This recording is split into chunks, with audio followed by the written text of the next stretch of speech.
Sunday? Did the strong winds going in affect the pitchers trying to hit their spots? I don't think so, really. I mean, the wind was really at their back for the most part. I just think there was a little bit of a tight strike zone that affected things more than anything. I mean, it took us 2 hours and 20 minutes to play a game where there was only 11 hits in the game total. So I think the strike zone had a lot to do with that one, and really Claire Molina did an outstanding job of battling through that and going ahead, and she had to throw a lot of pitches for that complete game, but she was still throwing so well that we didn't feel the need to change her, and they weren't hitting her. You know, she ended up with a 4-hitter and 8 strikeouts.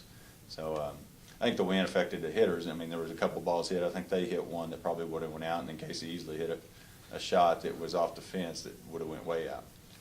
You mentioned coming in, Midwestern had no high-potent offense, but you limited them not very many runs. Really did. I mean, our pitching performance and was very impressive. Midwestern can hit.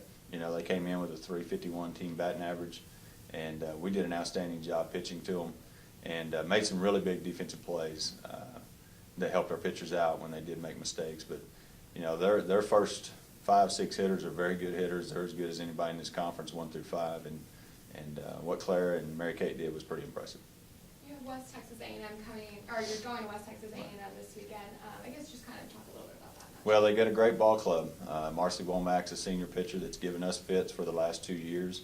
She's going to keep the ball down. She throws a hard drop down and in on us, and they're tough to play at their place. They're 14-2 at home this year. They're 5-6 on the road. So they definitely have a home field advantage up there. It's an all artificial turf field. There's not a speck of dirt anywhere on the field. So that's a little bit unique and a little bit different, but it's a nice facility, but it's different than anything that you've ever played on before. So hopefully our kids, most of our infielders are back from last year, so they've played on it before and are familiar with it. But you know, Kim LeCompte is their 3-hole hitter, who is the career home run record holder in the conference. She broke Macy Baker's record. She's a great hitter, and they're just a disciplined team. They've got I think they've already drawn 158 walks. You know, they're going to make you throw strikes, and we're going to go up there and challenge them up. Does their slow start to conference schedule worry you any, that their backs are against the wall, really? Well, it's become a very big rivalry. Us and West Texas A&M last year was turned into a heated rivalry up there and kind of got out of hand, and hopefully that doesn't happen again. But it's two teams that really don't have love lost for each other, and you know, they're going to come out and play as well as they can, and we're going to have to make sure that we match their intensity. But at the same time, we stay focused and we make sure that we're doing what we're supposed to do and don't play with too much emotion.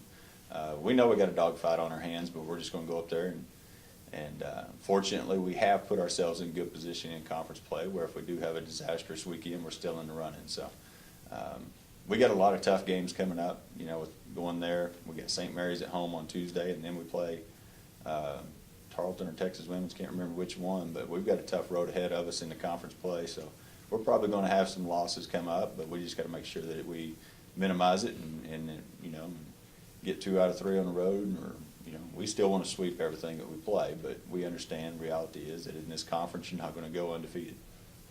You have over your last 14 games. Well, what's your team? Obviously they're confident. Just talk about, you know, even when they're down 1-0 heading the 5th inning, it just seems like they have the confidence somebody's going to come through. Just talk about the winning mentality overall, Coach. Yeah, we do have a lot of confidence, and confidence comes from the fact that we know we have talent, and we know we have a group of kids that can swing it. And if one person's having a bad day at the plate, they know that there's 8 other hitters around them that are swinging the bats, or we've got players on the bench that can come pinch hit for me if that's what we choose to do, and they're going to have a good chance to get on base. We really have our team depth is really paying off. It's keeping us healthy. It's keeping us confident, and it's a good position to be in as a player and as a coach, knowing that confidence breeds confidence, and that's what's happening. Is we really are comfortable in the batter's box for the most part, and now our 2 pitchers, Claire Molina is throwing the ball extremely well, which she struggled a little bit in February. I think the warmer the weather gets, the better she's going to become, being a California kid. She doesn't like that cold weather, and she's starting to get a little more confident now. All right, thanks a lot, Coach. All right.